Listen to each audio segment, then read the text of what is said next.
Do you struggle to reach your goal weight or find it really hard to cut back on the number of calories that you eat? It turns out that how much you eat is influenced by what you eat. What are the foods that might help you feel fuller? How might you plan your meals? Let's see what the evidence tells us.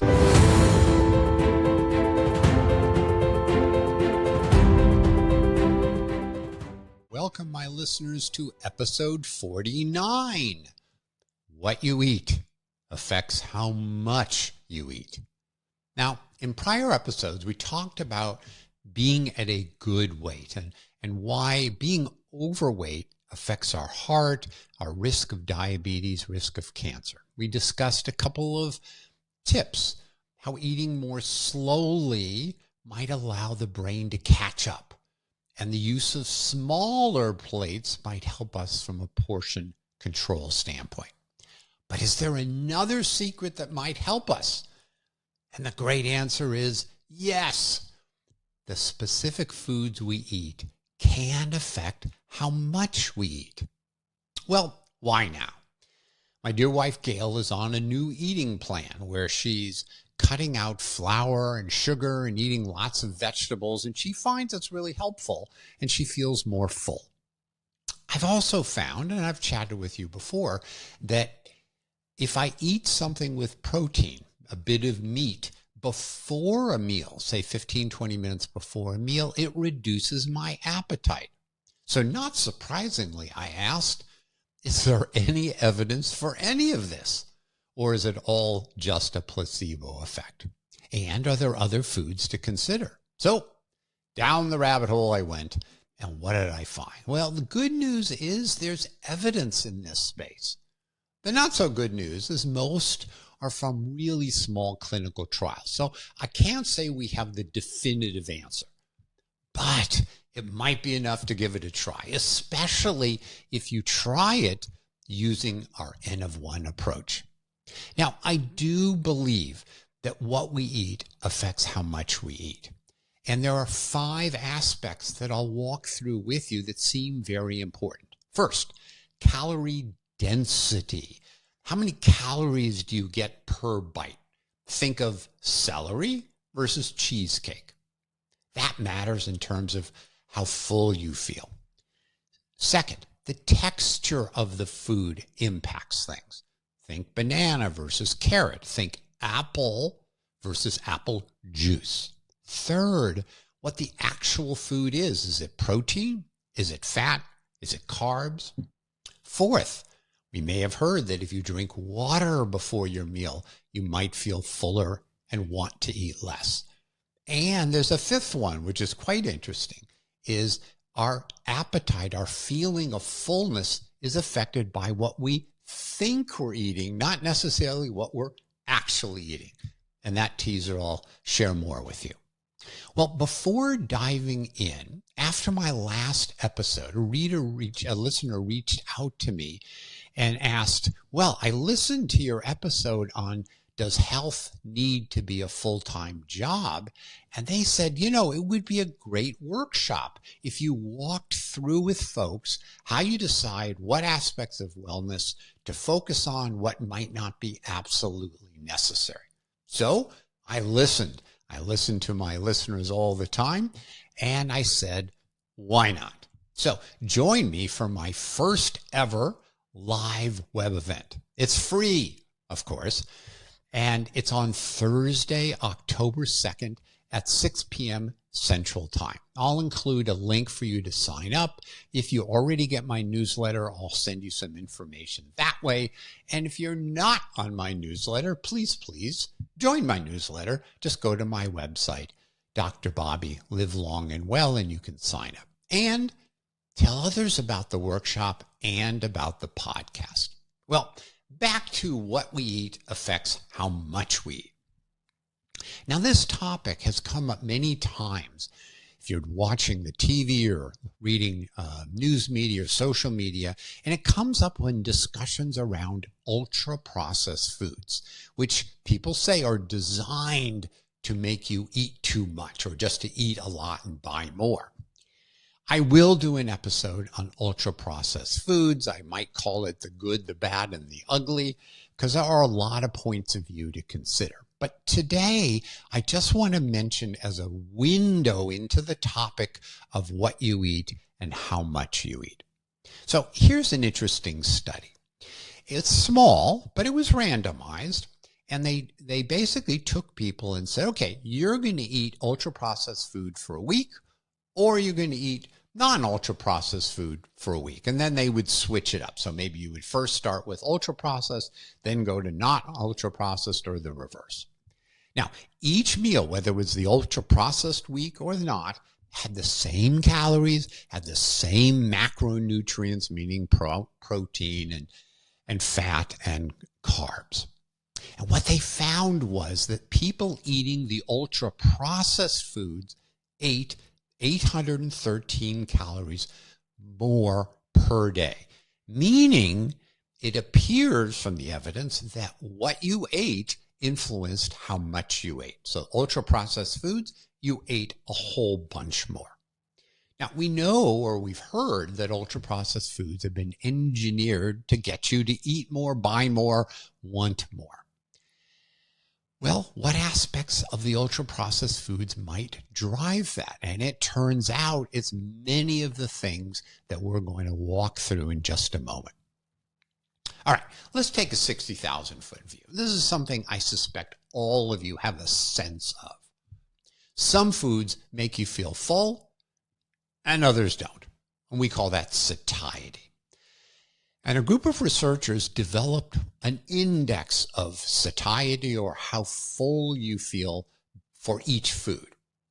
What did they do? Well, they fed people various foods, and then they asked them every 15 minutes after they ate the food for up to 2 hours, how full do you feel?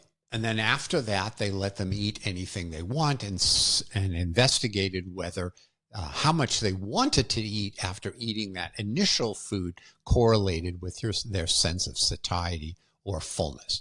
And so they had a whole long list of foods they tested. Now, to make a scale, they had to put something in kind of the middle. And they put white bread, and they gave it a score of 100. Meaning, if it's higher than 100, then you feel fuller than if you ate a certain amount of white bread. If it was less than 100, then whatever that was, you didn't feel as full as had you had white bread. So what was less satiating, less fullness producing than white bread? Well, remember, white bread is 100, donuts were 68, and croissants were 47. So those, in this study, were less satiating, less fullness producing than even white bread. Okay, so let's go to the other side of the equation. What made people feel more full? Boiled potatoes topped the list at 323. Oatmeal was 209. Whole apple was 197, and beef was 176. So it was very clear in this study that certain foods made you feel fuller and certain foods made you feel less full. So, of course, the question is why? What is it about the foods that might want you to eat more or eat less? What are the drivers? And so I'm going to walk through each one of those now. First, let's start with energy density. So calories per bite or handful of something you're going to grab, whether it's blueberries or maybe it's chips or maybe it's, something else like candy. Again, think celery versus cheesecake. Clearly one has more density of calories than another. So they did a randomized controlled trial here of 69 people. Now, this study and many other studies in this kind of appetite space were typically done in people of normal weight. So this group had a BMI of 23. It's interesting. It wasn't in obese people. Most all these studies were in people of normal weight. And these studies were what are called crossover studies. They're kind of like N of 1 trials. So you compare for an individual one diet versus another, one approach versus another. That's called a crossover trial. So what they did is they gave them a certain type of lunch meal. And we're talking about energy density. So some were high density lunches, some were low density lunches. And after they had the basic part of the meal, they said to people, well, if you want to eat some more, if you're still hungry, here's some sandwich pieces. So just eat, as many as you feel like. So they had a low-fat meal, they had a high-fat meal. And the low-fat meal, the way they created it was they used low-fat mayo versus high-fat, regular mayo. They used lower-fat chicken versus regular chicken, like a chicken breast versus a chicken thigh. So in comparing the dense meals versus not, when it came time to how full people felt and how many calories they ultimately wanted, because they could eat those sandwich bites at the end, the people that had the high energy density meal, they ended up eating 484 calories more before they felt like they were done. So that's quite extraordinary. So think in the future about how dense the calories are, because that may affect how much you want to eat. Okay, second area, texture. Does texture influence how much you want to eat? Again, small studies, as I said, all of these were typically small studies, but they were randomized trials. There were 50 folks, they were aged 24, and they compared a soft meal versus a hard texture meal. Now, what do we mean by that? So a soft meal might be mashed potatoes and steamed vegetables and steamed salmon and banana, yogurt drink, and avocado sauce. So you can get a sense, not a lot of chewing to ingest that food.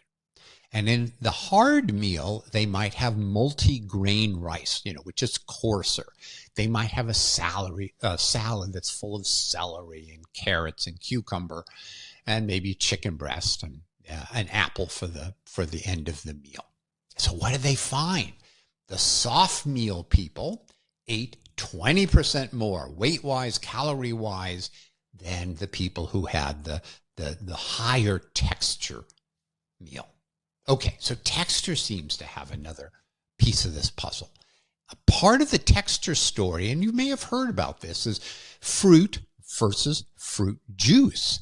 Does one satisfy your hunger more? Does it affect how many calories you're going to eat? So, great study. Love this one. Again, small, 58 adults, normal BMI. And they basically tested this out over the course of 5 weeks.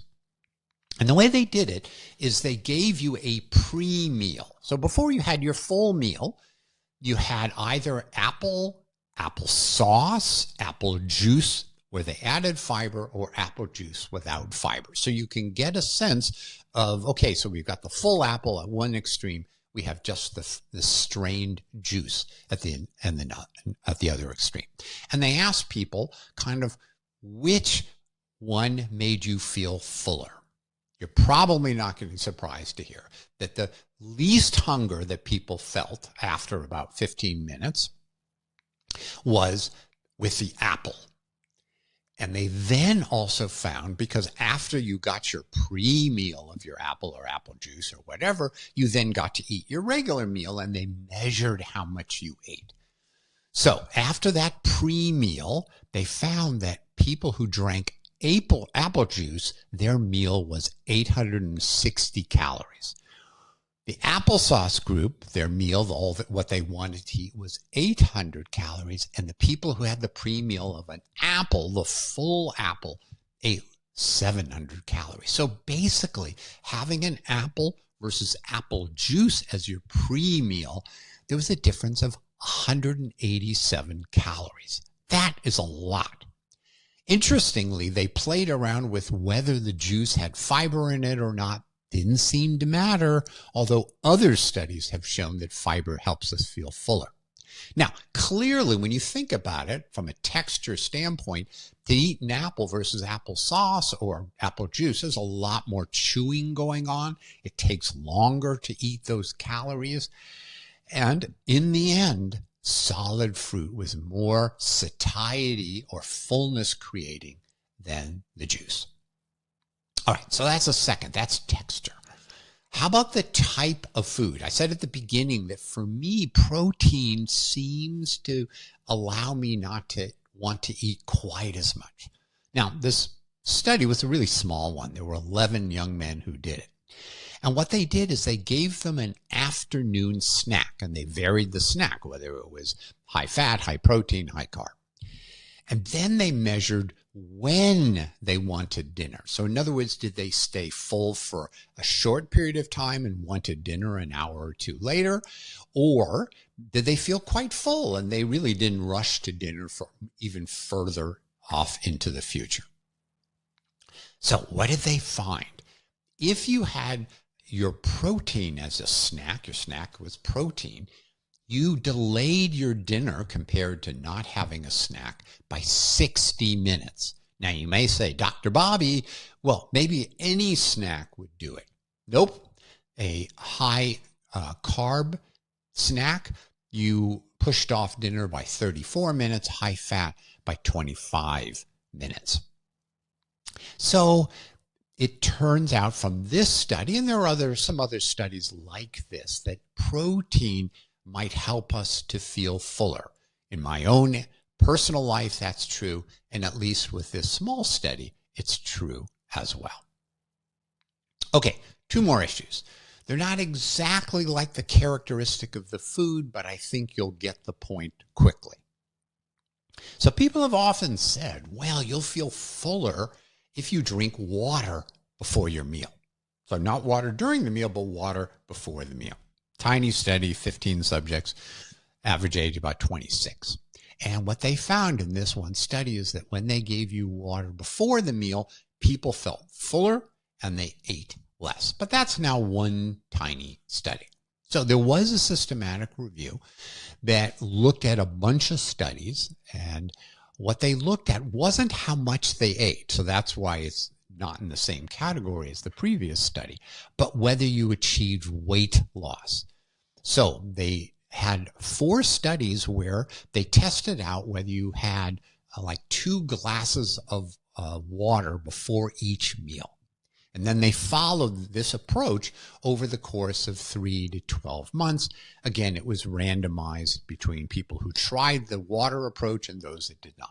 And those that had the water prior to the meal lost significantly more weight, multiple pounds more than the ones that didn't have the water before the meal. So again, this isn't exactly what you eat equates to how much you eat, but it's related. This last study is just a fun study, but it is on topic, and it's called the sham milkshake study. And you could put this in the mind over matter category or mind over food category. And this basically isn't what you eat determines how much you eat, but what you think you're eating influences how much you eat. Now, this is great. So basically, they gave 46 different people milkshakes on 2 different occasions, and it was about a 380 calorie shake. So it was a nice tasting, nice shake. So first they said to people, or some people, this is the skinny shake. It only has 140 calories to it. Now, in reality, it was actually the 380 calorie shake. And others, they told, this is the indulgent shake. It has 620 calories. And guess who felt fuller? The people who thought they were getting the indulgent shake, even though they were getting the exact same shake as everybody else. And then they switched it off so people got to try all of these different approaches. Okay, so that, obviously is psychological. You think it's an indulgent shake, so you're really full afterwards. But they also measured hunger hormones like ghrelin. And what they found was the ghrelin levels, which relate to how hungry you feel, reflected, again, not what you ate, because, again, everybody drank the same actual milkshake, but what people thought they ate. So your brain and your stomach and the secretion of ghrelin relates to what you think you're eating. So I think this is fascinating. Not that you're going to be able to cheat yourself mentally as to what you're actually eating, but I think it relates to this. Okay, we're ready to wrap up. So as a reminder, October 7th at 6 p.m. Central Time, I will do the workshop on helping you to explore what to do so that health and wellness does not need to be a full-time job. So I'll give you very practical tips. We'll walk through how to do it. And by the end of it, hopefully you'll be able to take it to the next step. Okay, on today's topic of what you eat affects how much you eat, the evidence isn't perfect. I've said it at the beginning. I'm going to say it at the end. I do believe there is a relationship, and the data certainly supports it. It seems like the critical factors are the density of the food, meaning how many calories per bite, the texture, whether it's soft or hard, whether it's protein versus fat versus carbs. Protein seems to help us feel fuller. And then, of course, this issue about water before your meal, and then, of course, what you think you're actually eating. Now, the evidence isn't perfect. So when the evidence isn't perfect, what is perfect is to do an N of 1 trial. Episode number 27 will walk you through it. You might, test out having a protein snack before eating a normal meal. You might test out having a glass of water before a meal. Of course, you need a way to measure it. You need to try it with this approach, try it without the approach, and see what happens.